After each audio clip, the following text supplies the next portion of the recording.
على النواه. اول حاجه بيقول لك النواه ده موجوده في الخليه في شكل كروي او بيضاوي. حد عنده مشكله؟ ويقول لك لو احنا تحت الميكروسكوب وبنشوف الخليه اكتر حاجه تبقى واضحه في الخليه مين؟ علشان جواها حاجه اسمها كروموسوم، وده ليله كبيره. انا دلوقتي قبل ما ابدا حد يعرف او مش حد يعرف، هو سؤال يعني عايز يشد انتباهكم. في حاجه اسمها جين، في حاجه اسمها دي ان ايه، في حاجه اسمها كروماتين، في حاجه اسمها كروماتيد، في حاجه اسمها كروموسوم، ودول كلهم هي في الاول والاخر حاجه واحده. حد طبعا كان مهتم طبعا يعرف الفرق، او حد تاه وهو بيذاكر قبل كده ولا لا؟ مش عايز اجابات. حد كان واخد مشكله ولا محدش؟ خلص معانا. نبص على النوايا موجوده. هو الجين ده جزء من الدي ان ايه؟ ده الجزء من انا مش هتكلم. ايه؟ انا قلت هقوله. ماشي طب ما انا اقول ماشي خلاص. حاطط له سؤال خمس صفر وامشي عشان انتباهكم المره الجايه. اقول لك ايه طيب؟ النواه موجوده في شكل كروي او بيضاء. تمام. حد عنده مشكله في النقطه دي؟ موجوده فين؟ يقول لك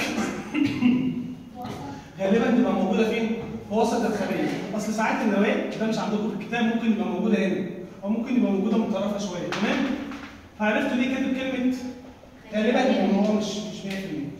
تمام؟ طب النواه دي بتتكون من ايه؟ اسمحوا لي امسح بتاعي. عايزينها في حاجه؟ لونه الاخضر ده بيوترك. والله ولا تزعلي نفسك. والله ما هستعمله تاني. تمام؟ مبسوطه كده؟ ده جميل اقسم يلا يا جماعه. اول حاجه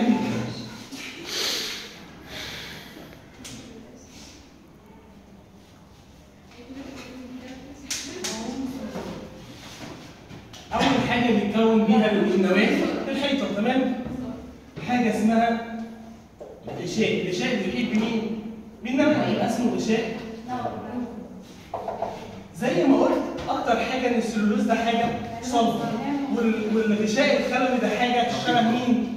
حاجه شبه ايه؟ وشبه الزيت على سطح الميه. لازم تعرف ان الغشاء النووي ده مش طبقه واحده، ده غشاء مزدوج عباره على طبقتين بيحيط بمين؟ بالنواه، بيفصل محتويات النواه عن مين؟ عن السيتوبلازم. وبرضه يسمع بيتكلم مواد تدخل وتخرج منين؟ حد عنده مشكله في الغشاء النووي؟ تاني حاجه غشاء مزدوج. تمام؟ هل في حد من الحاجات الثانيه كان غشاء مزدوج؟ لا. ولا حتى الغشاء الخلوي؟ الغشاء الخلوي ما كانش مزدوج، ده كان عباره على طبقتين. تمام؟ تاني حاجه سائل موجود جوه مين؟ جوه النواه، هيسموه السائل الايه؟ نووي. هو سائل قال لك هولاني. يعني ايه هولاني؟ يعني مش ميه، ده جل. حاجه شبه الجل موجوده فين؟ في النواه. جواها حاجتين، يعني هنا في حاجه اسمها النواه وحاجه اسمها الكروماتين. يلا نقول النواه علشان نخلص منها. النواه دي موجوده فين؟ جوه النواه. جوه مين؟ جوه السائل النووي. يعني الميه بتاعت النواه فيها حاجه اسمها النواه.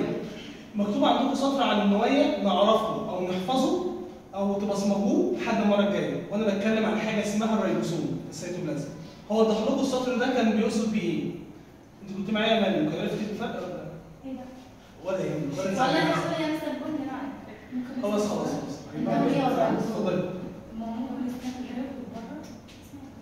طب ما يطلع بره. هو في سكوب عادي. الغشاء المصفر ده مش معناه ان السائل يطلع بره. في حاجه اسمها الخاصيه الاسموزيه.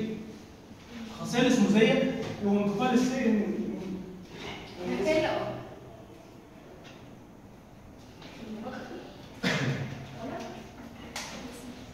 هو السائل النووي مثلا. هو الغشاء ده مش مفتوح زي ما كده، احنا بنتكلم في حاجات ما بتشافش بالعين.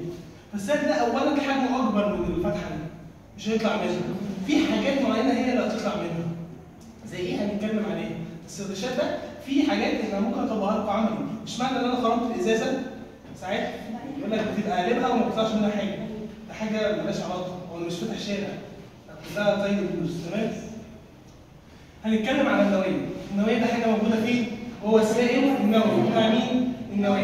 يقول لك حاجه حلوه قوي في الكتاب، يقول لك ايه؟ قد توجد في الخليه او توجد في نواه الخليه اكثر من مويل. فين الكلام ده يا عم الحاج؟ قال لك بالذات في الخلايا المسؤوله على افراز البروتينات. طب ايه اللي انت قصدك بالكلام ده؟ هقول لكم المره الجايه بس هديكم نبذه صغيره. النواه دي بتكون حاجه اسمها ريبوسوم. الريبوسوم ده بيعمل ايه؟ بيصنع بروتين. فانا خلايا مثلا بطلع زي بطانه المعده بطلع انزيم، والانزيم ده بروتين صح؟ يبقى عشان البروتين يتكون في بطانه المعده لازم يكون فيها ريبوسوم اللي هجيبه من النويه. تمام؟ فالخليه اللي بتطلع بروتين بيبقى فيها اكتر من نويه. ايه علاقه الريبوسوم بتصنيع البروتين؟ ده اللي هنعرفه فين؟ المره الجايه. بس الجمله اللي عايزكم تعرفوها ان النويه جواها ايه؟ وان قد توجد في الخليه اكثر من نواه. مين الخلايا اللي فيها اكثر من نواه؟ الخلايا اللي بتطلع بروتين. طب بتطلع بروتين، ايه البروتين اللي ممكن تطلعه الخليه؟ الانزيم بروتين. الهرمونات زي الانسولين ده الهرمون بروتين. حاجه اسمها الاجسام المضاده، مش مهم تعرفوها، ده بروتين. تمام؟ حد عنده مشكله في كلمه النواه لحد ما نعرفها المره الجايه؟ رابع حاجه هتكلم عليها وليله كبيره قوي. هتقولي لي لا ده سطرين، هقول لكم انا هتكلم عن حاجه هنا اسمها الكروماتين. وهتيجوا على الصفحه على الشمال هتلاقي حاجه مكتوبه اسمها كروموسوم. ولو جيتوا في الدرس بتاع الاحماض النوويه هتلاقي حاجه اسمها جين، وحاجه اسمها نيوكليتيدا، وحاجه اسمها دي ان ايه، وحاجه اسمها وهتيجوا بعد ما تقلبوا الصفحه الشمال اللي فيها الكروموسوم هتلاقي حاجه حلوه قوي الكتاب عاملها. انا مش مع نظريه انك حاجه تحطها اشرح. هتحط سطرين تصنفهم ولا ما تحطهمش؟ وتبقى مطالب انك تحفظهم. يقول لك يوجد الكروموسوم ثنائي الكروماتيد في المرحله الانفصاليه والشبه نهائيه والكلام الفارغ ده. حد عدى على الكلام ده ما فهمش حاجه؟ ولا ما حدش فتح لا ما فهمتش بجد؟ شفت؟ زي ما هي والله العظيم يعني احط القلم ده في قلبي. حافظاها زي ما هي، ده انا وريت لكم الفيديو ما كنتش موجوده. انا لا كنت موجوده. حافظاها كلها. الفيديو عندك. طب يا فرحتي. مثلا الجروب انا اسال زي ما قلت على الجروب يا جماعه. حاضر. حاجه اسمها الكروماتين، وده هينقلنا لحاجه حلوه قوي في باب الاحماض النوويه علشان نعرف الجمله دي بسرعه. الحمض النووي اللي هو الدي ان ايه والار ان ايه بيتكون من حاجه اسمها النيوكليتيدات. ايه النيوكليتيدات؟ حاجه مالناش دعوه بيها. هي حاجه صغيره بيقعدوا جنب بعض، تمام؟ يتفقوا مع بعض يعملوا لي جزيء كبير اسمه دي ان ايه. طب الدي ان ايه ده بيعمل ايه؟ الدي ان ايه ده مش انا لسه قايل لكم في الاول الخليه بتعمل تغذيه ونقل وخراج ومش عارف ايه. من غير الدي ان ايه الخليه مش هتعرف تعمل حاجه. يبقى مين المسؤول اول حاجه على العمليات الحيويه بتاعت الخليه؟ طب مش بتلاقي طفل مولود يقول لك ده واخد عين خمسه، ده واخد صباع لبن صغير من مرات ابن عمه، صح؟ مين اللي مسؤول ان الصفات الوراثيه انا